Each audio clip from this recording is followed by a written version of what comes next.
وأحسن منك لم تر قط عيني، وأجمل منك لم تلد النساء. خلقت مبرأ من كل عيب، خلقت مبرأ من كل عيب، كأنك قد خلقت كما تشاء. كتاب أنزلناه إليك مبارك ليدبروا آياته وليتذكر أولو الألباب. یہ کتاب برکت والی ہے جسے ہم نے آپ کی طرف نازل فرمایا ہے تاکہ دانش مند لوگ اس کی آیتوں میں غور و فکر کریں اور نصیحت حاصل کریں۔ اللہم صلی علی سیدنا محمد وعلی آل سیدنا محمد بعدد کل ذرۃ مئۃ الف الف مرۃ۔ سامعین و ناظرین اکرام، السلام علیکم ورحمۃ اللہ وبرکاتہ۔ سامعین اکرام، سورہ نحل درس نمبر 1120، آیت نمبر 10 سے 11، حصہ اول۔ آج کا موضوع، کیا اللہ تعالیٰ کی یاد سے ہمارے دل غافل ہیں؟ اس کے ساتھ آج کے سبق کا آغاز کرتے ہیں۔ سب سے پہلے گزشتہ سبق کا اعادہ ہوگا۔ اعوذ باللہ من الشیطان الرجیم۔ پناہ مانگتا ہوں میں اللہ کی شیطان مردود سے۔ بسم اللہ الرحمن الرحیم۔ شروع اللہ کے نام سے جو بڑا مہربان نہایت رحم والا ہے۔ وعلى الله قصد السبيل ومنها جائر ولو شاء لهداكم أجمعين۔ اور سیدھا رستہ تو خدا تک جا پہنچتا ہے، اور بعض رستے ٹیڑھے ہیں وہ اس تک نہیں پہنچتے، اور اگر وہ چاہتا تو تم سب کو سیدھے رستے پر چلا دیتا۔ سامعین کرام، سورہ النحل آیت نمبر 10۔ والذی انزل من السماء ماء لکم، اور وہی ہے جس نے آسمان سے تمہارے لیے پانی نازل کیا ہے۔ منہ شراب ومنہ شجر فیہ تسیمون، اسی میں سے تم پیتے ہو اور اسی سے درخت ہوتے ہیں جن میں تم چراتے ہو۔ ینبت لکم بہ الزرع والزیتون والنخیل والاعناب ومن کل الثمرات، اور اسی پانی سے تمہارے لیے کھیتی، زیتون، کھجوریں اور انگور اور ہر قسم کے میوے اگاتا ہے۔ ان فی ذالک لآیات لقوم یتفکرون، بے شک اس میں ان لوگوں کے لیے نشانی ہے جو غور کرتے ہیں، فکر، غور۔ سامعین کرام، سورہ نحل کا ہم مطالعہ کر رہے ہیں، اور اس میں یہ مکی صورت ہے، اور دیکھیں مکی ماحول کیسا تھا، تھوڑا سا اس پہ آپ غور کریں نا۔ مکے میں یعنی اس دور کو ہم دور جاہلیت کہتے ہیں کہ لوگ جو تھے اللہ تعالیٰ کی یاد سے غافل تھے، اور اللہ کی بجائے وہ اور بتوں کو پکارتے تھے، وہ جو بھی تھے ان کے نام جو بھی تھے۔ اچھا، پھر جہالت عام تھی۔ پھر یہ ہے کہ زندگی وہ اپنی مرضی سے گزارتے تھے، زندگی اپنی مرضی سے گزارتے تھے، اللہ کی ہدایت کے وہ تابع نہیں تھے۔ اپنے جو زندگی کا مقصد تھا ہے اس سے غافل تھے وہ۔ پھر یہ ہے کہ جو صحیح طریقہ تھا اس مقصد کو حاصل کرنے کا، ایک تو اس سے واقف بھی نہیں تھے، اور اس طریقے پر بھی نہیں زندگی گزار رہے تھے جو کامیابی کا راستہ تھا۔ اب یہ جو میں نے آپ کے سامنے یہ تمہید پیش کی، یہ جو جملہ آپ کو میں نے سنایا، تو آپ دیکھ لیں کہ آج اور اس وقت یعنی 1450 سال پہلے وہی حالات آج بھی ہیں. آج بھی دور جاہلیت ہے، ہم لوگ اندھیرے میں ہیں، ہمیں نہیں معلوم کہ ہماری منزل کیا ہے، ہمیں اللہ نے کیوں پیدا کیا ہے. پھر جب یعنی یہ تو ایک بنیادی بات ہے کہ جب آپ اپنے مقصد وجود ہی سے غافل ہوں اور یا آپ کو معلوم نہ ہو، آپ کو اپنی منزل کا پتہ نہ ہو، تو اس کے راستے کی آپ کیا ڈھونڈ کریں گے یا معلومات کریں گے یا اس راستے پر چلیں گے. اچھا، وہاں ماحول میں نے آپ کو بتایا کہ لوگ اپنی مرضی سے زندگی گزار رہے تھے، اپنی مرضی کا انہوں نے دین بنا لیا تھا اور اسی کے مطابق زندگی گزار رہے تھے. اللہ کی ہدایت کے وہ تابع نہیں تھے، بلکہ اللہ تعالیٰ کی ہدایت سے وہ قولی طور پہ اور عملی طور پہ انکار کرتے تھے. یہاں تھوڑا سا فرق یہ ہے کہ ہم اللہ تعالیٰ کی ہدایت کو زبانی طور پہ تو مانتے ہیں، لیکن عملی طور پہ ہم اللہ کی ہدایت کے نہ تابع ہیں نہ ہونا چاہتے ہیں. وہ بھی اللہ تعالیٰ کی بندگی سے انکاری تھے، قولاً اور عملاً. آج ہم قولاً تو انکاری نہیں ہیں، ہم میں سے کوئی شخص یہ جرأت نہیں کر سکتا کہ وہ اللہ تعالیٰ کی بندگی کو ماننے سے عملاً انکار کر دے، بلکہ ہماری عملی طور پہ ہماری روش یہ ہے کہ ہم اللہ تعالیٰ کی ہدایت کے نہ تو تابع ہیں اور نہ ہونا چاہتے ہیں. اب یہ ساری جو میں نے بات کی، اس کا خلاصہ کلام یہ ہے کہ یہ آیات سورہ نحل کی یا مکی صورتوں کی تمام آیات وہ بنیادی طور پہ ہماری بھی ضرورت ہے، اور اس میں اللہ تعالیٰ ہم سے مخاطب ہے. بس یہ ایک جملہ میں آپ سے کہنا چاہتا تھا کہ مکی صورتوں کو آپ اپنے حالات کے یعنی بالکل آپ کے آج کے ماحول کے مطابق ہیں یہ آیت. اب یہ دیکھیں، یعنی اس سورہ مبارکہ میں اللہ تعالیٰ نے اپنی نعمتوں کا تذکرہ شروع کیا ہے آیت نمبر 2 سے، اور پھر آیت نمبر 3 سے خلق السماوات والارض بالحق تعالی عما یشرکون. ایک تو بنیادی طور پہ اللہ تعالیٰ نے یہ جملہ کہہ کے ہماری یعنی 2021 کی تمام لوگوں کی جو نظریہ ہے زندگی گزارنے کا وہ باطل کر دیا. ہمارا کیا نظریہ ہے کہ ہمارا حقیقی کوئی مقصد نہیں ہے، اور اگر مقصد ہے تو وہ صرف دنیا ہے. آج کا مسلمان ظاہر کے لیے جی رہا ہے اور ظاہر کے لیے وہ جینا چاہتا ہے، تو بس یہاں پر پھر بات ختم ہو جاتی ہے.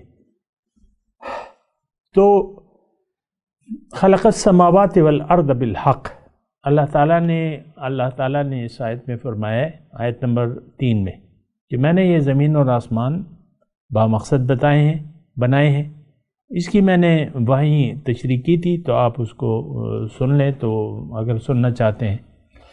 تعالی عما یشرکون، اے لوگو اے 2021 کے مسلمانوں، تم نے جو بت بنائے ہوئے ہیں اپنے، جن ہستیوں کو تم نے مقصود محبوب و مطلوب بنایا ہے، اللہ تعالیٰ اس سے بری ہے، پاک ہے. وَأَنَا بَرِيءٌ مِّمَّا تُشْرِكُونَ. اچھا، پھر جو سلسلہ شروع ہوا ہے اس میں اللہ تعالیٰ انسان کی جو آیت نمبر 4 ہے، یہ تھوڑا سا میں آپ کو مضمون بتا رہا ہوں تو تھوڑا اس کو سنیں. جو 4 نمبر آیت ہے، اس میں اللہ تعالیٰ انسان کی حقیقت کے بارے میں یعنی اس کے جسم کی حقیقت کے بارے میں بیان فرما رہا ہے کہ دیکھو تم اپنی حقیقت کو مت بھولو، تمہارے ظاہر کی حقیقت تو یہی ہے. انسان دیکھیں اپنے ظاہر پر ناز کرتا ہے. اس وقت ہم یعنی اگر آپ دیکھیں تو ہم میں سے ہر شخص جو ہے اپنے تئیں اپنے آپ کو سمجھدار سمجھتا ہے کہ سمجھدار ہوں تو میں ہوں. تو اچھا، پھر جب آپ اپنے آپ کو عقل مند قرار دے دیتے ہیں اپنے تئیں، تو اس کا مطلب یہ ہے کہ اب آپ کا رویہ متکبرانہ ہوگا، دوسرے کی بات کو آپ اہمیت نہیں دیں گے.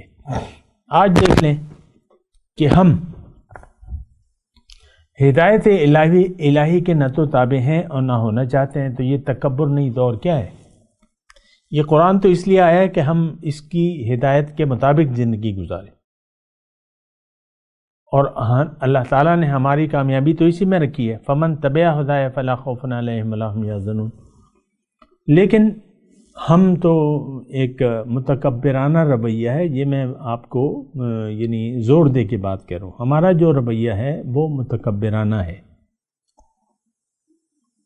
شیطان کو جب ایک حکم یعنی اس نے سنا تو اس نے نہ مانا اور اپنی عقل سے کام لیا۔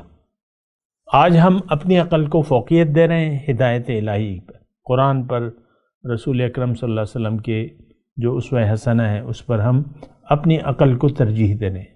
آج دیکھ لیں عام طور پہ تمام مسلمان امت کا یہی حال ہے، یہ صرف ایک فرد کا نہیں ہے، یہ قوم کا نہیں ہے، تمام مسلم امہ کا یہ حال ہے کہ ہم اپنے جو ہماری عقل ہے اس کو ہم نے ہدایت پر فوقیت دے دی ہے۔ یہ ایک جامع جملہ میں نے آپ کو کہہ دیا، اس کو ذرا سوچیں اور غور کریں، کیا ایسا نہیں ہے؟ آپ یہ دعویٰ نہیں کر سکتے۔ دیکھیں دین کو ہم نے اپنی مرضی سے لیا ہوا ہے، تو وہ تو اب آپ کی عقل ہو گئی کہ یہ میں لوں گا، یہ نہیں لوں گا، یہ کروں گا، یہ نہیں کروں گا، اور یہ کروں گا تو اتنا کروں گا۔ میں آپ کو بتاتا رہتا ہوں اس کی بات بہرحال۔ تو اب اللہ تعالیٰ، اب دیکھیں میں خلاصہ کلام اس وقت تک کا یہ ہوا کہ یہ آیات جو ہیں سورہ نحل کی یا مکی کی تمام آیات جو ہیں اس پہ ہمیں خصوصی طور پر غور و فکر کرنا چاہیے۔ اب آج کا جو سبق ہے، میں اپنے سبق کی طرف آتا ہوں کہ اللہ تعالیٰ اب یہ جو مضمون شروع ہو رہا ہے سامنے کرام، یعنی اس سے پہلے بھی تھا، ایک جملہ تھا یعنی 9 نمبر کا، اس سے پہلے بھی یہ مضمون شروع ہوا ہے آیت نمبر 4 سے، آیت نمبر 4 سے، اور پھر یہ چلتا ہے سامنے کرام آیت نمبر 19 تک بھی، یعنی پھر اور بھی مضمون ہے، لیکن یہ خاص طور پہ جو ہے چلے 16 نمبر آیت تک، یعنی 2 نمبر آیت سے لے کر 16 نمبر آیت تک، اس میں سارا مضمون جو ہے یہ اللہ تعالیٰ اپنی خلاقیت، اپنی ربوبیت، اپنی الوہیت، یہ اس کے دلائل بتا رہے ہیں۔ بصیرت اس کو کہتے ہیں، بصیرت، ادعو الی اللہ علی بصیرت، رسول کا طریقہ بھی یہی ہے کہ ادعو الی اللہ علی بصیرت، میں دلائل سے آپ اللہ کی طرف دعوت دینے والا ہوں، اور یہ دلائل جو ہیں جا بجا ایسے دلائل جو ہیں قرآن میں آتے رہتے ہیں۔ تو دیکھیں ایک اللہ تعالیٰ کا جو ہے طریقہ کار کیا ہے کہ اللہ کا اور اس کے رسول کا طریقہ یہی ہے کہ دلائل سے انسان کو بات سمجھانے کی کوشش کی جاتی ہے، کیوں کہ اللہ تعالیٰ نے اس کو عقل دے رکھی ہے۔ اگر یہ اپنی عقل کو استعمال کرے اور اللہ تعالیٰ کی جو آیات ہیں، قرآن ہے، اس میں غور و فکر کرے، تو اس سے وہ اس نتیجے پر پہنچے گا کہ ہاں میں اللہ کا ہوں اور میں نے اللہ کے پاس جانے کی تیاری کرنی ہے، اللہ سے ملاقات کی تیاری کرنی ہے۔ تو یہ مسئلہ ہے سامعین کرام۔ میں نے اب یہ جو ہیں یہ مضامین جو ہیں، میرا تمام اس ابھی تک جو گفتگو تھی اس کا جو میں مدعا حاصل کلام یہ ہے کہ میں یہ جو آیات آ رہی ہیں آیت نمبر 16 تک یا اس کے بعد بھی، اس میں اللہ تعالیٰ جو نشانیاں بیان کر رہے تو اس پہ آپ سوچیں، اچھی طرح غور و فکر کریں، ان مضامین پر سوچیں جو اللہ تعالیٰ اپنی نشانیاں بتا رہے ہیں، اور یہ نشانیاں ہیں اللہ تعالیٰ کی نشانیاں، اس کی قدرت، اس کی خلاقیت، اس کی ربوبیت، اس کی الوہیت کی نشانیاں ہیں کہ بھئی معبود جو ہے وہ ایک ہے، سر اسی کے سامنے جھکانا ہے، اور کوئی معبود اور کوئی مالک ہے نہیں۔ دیکھیں مالک کی بات مانی جاتی ہے ہمیشہ، دنیا میں بھی آپ دیکھ لیں، یعنی جو ہمارا نوکر پیشہ طبقہ ہے، مثال کے طور پر چاہے وہ کسی دفتر میں ہے، سرکاری غیر سرکاری دفتر ہے، یا ایک دکان ہے، وہ جو نوکر پیشہ تمام، یہ بہت ساری یعنی بہت بڑی تعداد ہے، ان نوکر پیشہ لوگوں کو اپنے باس کا حکم ماننا ہوتا ہے، یا گھر میں آپ کے جو بچے ہیں وہ والے اللہ تعالیٰ نے بھی لازمی قرار دیا ہے کہ تم نے اپنے والدین کا حکم ماننا ہے، ان کی اطاعت کرنی ہے۔ تو یہ ایک دیکھیں، یہ عقلی طور پہ، اور میں آپ سے گزارش کر رہا ہوں، میں جو بھی بات کر رہا ہوں ہو سکتا ہے اس میں ربط ذرا کم ہو، وہ میری اپنی کم علمی کی وجہ سے ہوگا یا میرا اتنا تجربہ نہیں ہے، لیکن میں آپ کو یہ کہہ رہا ہوں کہ میری باتیں مشکل نہیں ہیں۔ میں کوشش کرتا ہوں کہ میں آپ کے سامنے مشکل الفاظ نہ استعمال کروں، مشکل انداز نہ استعمال کروں، عام بس بات چیت ہے۔ میں بھی عام انسان ہوں، اور آپ تو خاص ہیں میرے لیے کیونکہ آپ میری بات سن رہے ہیں، تو آپ میری باتوں کو اتنا بوجھ نہ لیں سمجھنے کے لیے۔ میں بس آپ کان لگائیں، میری بات پہ کان لگائیں، کان نہیں لگائیں گے تو بات سمجھ میں نہیں آئے گی کہ میں بات کر رہا ہوں اور آپ خاتون خانہ جو ہے وہ آلو گوشت پکا رہی ہے یا مٹر چاول پکا رہی ہے، یا جو ہے آپ یعنی میں بیان کر رہا ہوں اور آپ نے نوافل کی نیت بھی باندھ دی ہے کہ چلو 2 اچھے کام اکٹھے ہو جائیں گے، تو یہ بات غلط ہے، ایسا نہیں ہے۔ یا تو بند کر دیں، ایک کام کریں، ایک وقت میں ایک کام کریں، ایک وقت میں آپ 2 کام مطلب ایسے مناسب نہیں ہے۔ بہرحال تو بس میں آپ کو یہ کہہ رہا ہوں، میرا مضمون جو ہے، میں آپ کو مشکل مضمون نہیں بیان کرنا چاہتا۔ دیکھیں، قرآن تو سمجھنے کے لیے ہے، اور اللہ تعالیٰ نے ہمیں کہا ہے کہ وَقُلْ لَهُمْ فِي أَنفُسِهِمْ قَوْلًا بَلِيغًا، ان کے سامنے ایسی بات کرو جس سے یہ سمجھ جائیں۔ تو بہرحال میں آپ کو تسلی دے رہا ہوں، انشاءاللہ میری باتوں میں کوئی ایسے علمی الفاظ یا دقیق الفاظ یا ایسا فلسفیانہ گفتگو یا عالمانہ گفتگو نہیں، بالکل ایسی نہیں۔ قرآن عام انسان کے لیے ہے، سمجھنے کے لیے ہے۔ میں بھی آپ کو یہ بات کہہ رہا ہوں، اور جو کچھ میں اب تک کہہ چکا، اب میں اپنے مضمون کی طرف آتا ہوں۔ آج کا جو سبق ہے، هو الذی انزل من السماء ماء، میں صرف یہ ایک مرتبہ پھر کہہ رہا ہوں، زیادہ آپ ٹینشن نہ لیں میرے الفاظ کو سمجھنے کے لیے۔ میں کوئی گہرا مضمون، اتنا گہرا جو آپ خوب زور لگائیں، نہیں، ایسی بات نہیں ہے۔ ایسے ہوتے ہیں مضامین جس کو خوب سوچنا ہوتا ہے، نہیں، اب نارملی یہ بات ہے، بھئی آسمان سے بارش آ رہی ہے، آپ اسے پی رہے ہیں، یہ آیت نمبر 10 کا جو مضمون ہے، بارش نازل ہو رہی ہے، دیکھ رہے ہیں آپ، اب اس سے فائدہ آپ بھی یہ اس کی وجہ سے ظاہر ہے کہ بارش برستی ہے تو چشمے بھرتے ہیں، دریا بہتے ہیں، اور بارش میں پھر اقسام ہیں، برف ہوتی ہے، گلیشیئر بنتے ہیں، گلیشیئر سے دریا چلتے ہیں، اور سارا سال جو ہے کھیتی باڑی ہوتی ہے۔ یہ ساری بس عام مضمون ہے، بارش جو آسمان سے آتی ہے۔ اب ظاہر ہے کہ یہ بارش آسمان سے پانی کا برسنا بھی بجائے خود جو ہے آپ کے لیے ایک بہت بڑی دلیل ہے اللہ تعالیٰ کی ربوبیت کی۔ کسی سیارے پر آج تک جتنی بھی ہم نے معلومات کی ہیں، کسی سیارے پر ایسے اوپر سے پانی نہیں بہتا۔ سبحان اللہ، اللہ کی شان ہے۔ لیکن بارش ایک تو ہم یوز ٹو ہو چکے ہیں اس بارش کے ساتھ، دعائیں مانگتے رہتے ہیں، اور یہ اور وہ، بارش آئی، یہ وہ، نہیں، مطلب آپ تھوڑا سا یعنی اس کو ایسا لیں کہ بھئی یہ آسمان سے، ٹھیک ہے زمین سمندر میں تو پانی ہے، لیکن سمندر کا پانی اوپر سے کیسے نازل ہو رہا ہے، یہ کون کر رہا ہے، یہ انتظام کس نے بنایا ہے؟ اچھا، یہ سب سوچنے کی بات ہے، عام بات ہے، آسمان سے۔ مثال کے طور پہ یہ ایسی بات ہے، یعنی دراصل یہ ایسا ہوتا ہے کہ ہم یہ آسمان سے، مثال کے طور پہ تھوڑا سا اگر آپ میری طرف توجہ ہوں، بڑا میں ایک جملہ کہنا چاہتا ہوں تو تھوڑی سی توجہ ہونی چاہیے۔ آسمان سے در حقیقت گیہوں برس رہا ہے، مکئی برس رہی ہے، بھنڈی، چاول، اور یہ تمام پھل، آم، امرود، سیب، یہ آسمان سے برس رہے ہیں، کیونکہ پانی ہوگا تو یہ چیز ہوں گی۔ یعنی پانی تو ایک وسیلہ ہے،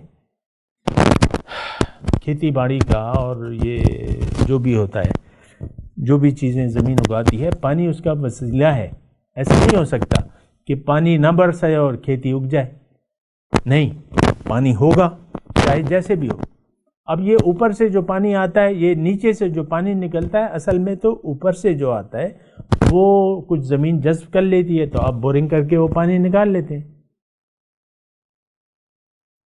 اور پھر وہ الگ اللہ تعالیٰ کی نشانی ہے جو زمین میں اس نے پانی رکھا ہوا ہے، وہ الگ. لیکن میں آپ کو کہہ رہا ہوں کہ پانی اوپر سے آسمان سے آ رہا ہے. وَالَّذِي أَنزَلَ مِنَ السَّمَاءِ مَاءً لَكُمْ. بس اتنے جملہ پہ آپ ہوتے نہیں، اور یہ نشانی دیکھیں پانی اوپر سے آ رہا ہے بھیا. موسلا دھار بارش ہو رہی ہے اور دنوں تک ہوتی رہتی ہے، بعض اوقات جھڑی لگ جاتی ہے بارش کی. موسلا دھار بارش، اتنی تیز بارش کہ وہ عام طور پہ تو ہم یعنی موسلا دھار بارش میں ٹریفک رک جاتی ہے. جو راہ چلتے مسافر ہیں وہ کہیں شیڈ کے نیچے ہو جاتے ہیں، کہیں دکان میں پناہ لے لیتے ہیں. تو وہ ہوتی ہے، مطلب تھوڑی دیر کے لیے ہوتی ہے، لیکن بہت موسلادھار ہوتی ہے. اس میں چلنا، سفر کرنا اور پورا بھیگ جانے کا پروگرام ہوتا ہے. تو انزل من السماء ماء. اب اس میں ایک نقطہ ہے، هو الذی.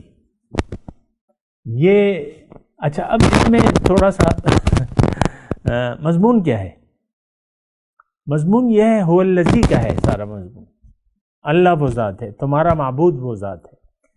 اچھا، اس سے جو جڑی ہوئی آیت ہے، آیت نمبر 9، جس کے ہم نے 4-5 نشستیں کی ہیں. وَعَلَى اللَّهِ قَصْدُ السَّبِيلِ.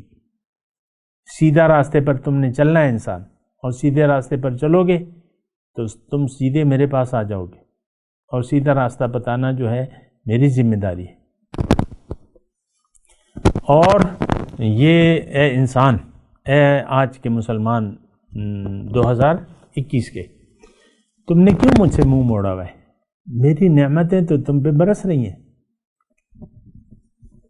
رم جم بارش برستی ہے کہ نہیں برستی؟ سبحان اللہ، کیسے اچھی یعنی انسان جب موڈ میں ہوتا ہے اور بارش سے لطف اندوز، جھرنا بہہ رہا ہے، بارش ہو رہی ہے، جھرنے بہہ رہے ہیں، اور جناب مزیدار موسم ہے، تو بڑا یعنی بہت خوشکن ایک ماحول ہوتا ہے.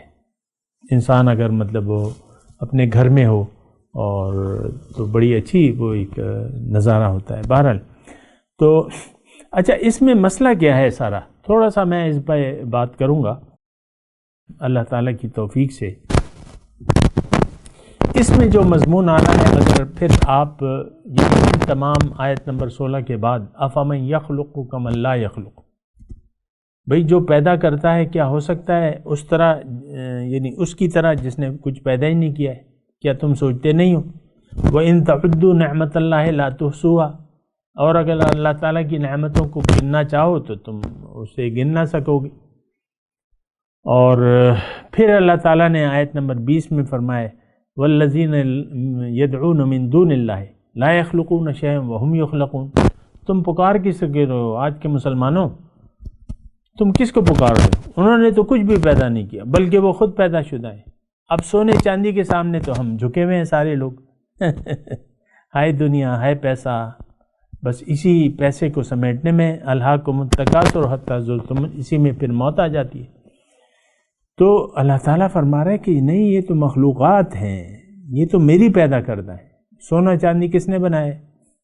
ظاہر ہے اللہ تعالیٰ نے. اچھا، پھر یہ سارا مضمون دیکھیں. الہکم الہ واحد، آیت نمبر 22. معبود تمہارا ایک ہے، تو تمہیں اللہ پر ایمان لانا چاہیے، تمہیں اپنے معبود کی بندگی کرنا چاہیے. معبود تو ایک ہے. معبود وہ جس کے حکم کے سامنے سر جھکا دیا جائے، ایسی دوسری ہستی نہیں ہے سامنے کرا. کسی کی اطاعت جائز نہیں ہے سوائے اللہ کے، بلا چون و چرا. اب پیغمبر تو ہمیں اللہ کا حکم پیش کرتا ہے، اس لیے ہم اس کی مانتے ہیں. پیر پیغمبر سب اللہ کے ہی ہمیں احکام پہ نہیں، جو پیر اگر اس راستے سے ہٹ گیا ہے تو اس کا کہنا تو نہیں ماننا۔ مخلوق لا طاعت المخلوق فی معصیت الخالق، مخلوق کی اطاعت نہیں ہے خالق کی نافرمانی کی صورت میں۔ تو اب یہ سارا مضمون میں نے آپ کو، اور بلکہ یہ تمام جو صورت مبارکہ ہے سامعین کرام، اگر آپ دیکھیں اس کا، میں نے تو غور کیا ہے کہ یہ سارا مضمون جو ہے وہ ایک ہی مضمون ہے کہ تم ایک اللہ کے حکم کے سامنے سر جھکا دو اور اسی کی بندگی اختیار کر لو، اس میں تمہاری کامیابی پوشیدہ ہے ورنہ تمہاری ناکامی ہے، ورنہ تمہاری ناکامی ہے۔ پھر ان لوگوں سے کہا جائے گا، آیت نمبر 29، فَادْخُلُوا أَبْوَابَ جَهَنَّمَ خَالِدِينَ فِيهَا فَبِئْسَ مَثْوَى الْمُتَكَبِّرِينَ، ایسے متکبرین سے کہا جائے گا کہ تم اب جہنم کے دروازوں سے داخل ہو جاؤ اور ہمیشہ اس میں رہو گے۔ ایک بہت ہی پریشان کن صورتحال ہمارے سامنے درپیش ہے سامنے کرام، سب انسانوں کے سامنے، کہ ہم اللہ سے غافل ہو گئے، اللہ کی اطاعت سے غافل ہیں، اللہ کی یاد سے غافل ہیں۔ اور یہ آج کے مسلمان کی میں بات کر رہا ہوں سامنے کرام، آپ اگر ان میں شامل نہیں ہیں تو آپ تو میرے مخاطب ہی نہیں ہیں، میں تو ان لوگوں سے مخاطب ہوں جو غافل ہیں اور ان کو بیدار ہونا چاہیے۔ تو ہمیں اجتماعی طور پر توبہ کرنی ہوگی، اللہ تعالیٰ کی طرف رجوع کرنا ہوگا اور اللہ کی بندگی کے سامنے سر جھکانا ہوگا، اسی میں ہماری کامیابی ہے۔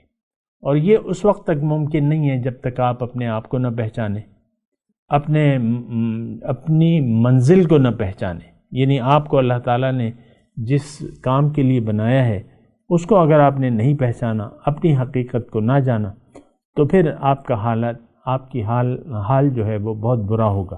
سامنے کا میں آپ کو بتا رہا ہوں۔ بہرحال میں ابھی تلاوت کرتا ہوں، میرے ساتھ دہرائیے، اعوذ باللہ من الشیطان الرجیم، بسم اللہ الرحمن الرحیم۔ هو الذی انزل من السماء ماء لکم منہ شراب ومنہ شجر فیہ تسیمون ينبت لكم به الزرع والزيتون والنخيل والأعناب ومن كل الثمرات إن في ذلك لآيات لقوم يتفكرون۔ اب ان آیت کی تلاوت و ترجمہ۔ اعوذ باللہ من الشیطان الرجیم۔ پناہ مانگتا ہوں میں اللہ کی شیطان مردود سے۔ بسم اللہ الرحمن الرحیم۔ شروع اللہ کے نام سے جو بڑا مہربان نہایت رحم والا ہے۔ هو الذی انزل من السماء ماء لکم منه شراب ومنه شجر فیہ تسیمون۔ وہی تو ہے جس نے آسمان سے پانی برسایا جسے تم پیتے ہو، اور اس سے درخت بھی شاداب ہوتے ہیں جن میں تم اپنے چار پایوں کو چراتے ہو۔ ينبت لكم به الزرع والزيتون والنخيل والأعناب ومن كل الثمرات إن في ذلك لآية لقوم يتفكرون۔ اسی پانی سے وہ تمہارے لیے کھیتی اور زیتون اور کھجور اور انگور اور بے شمار درخت اگاتا ہے اور ہر طرح کے پھل پیدا کرتا ہے۔ غور کرنے والوں کے لیے اس میں قدرت خدا کی بڑی نشانی ہے۔ اس کے ساتھ ہی آج کے درس کا وقت اختتام کو پہنچا۔ اگلے درس میں انشاءاللہ پھر ملاقات ہوگی۔ وآخر دعوانا ان الحمدللہ رب العالمین، والسلام علیکم ورحمۃ اللہ وبرکاتہ۔ مولایا صلی وسلم دائما ابدا علی حبیبک خیر الخلق کلہم۔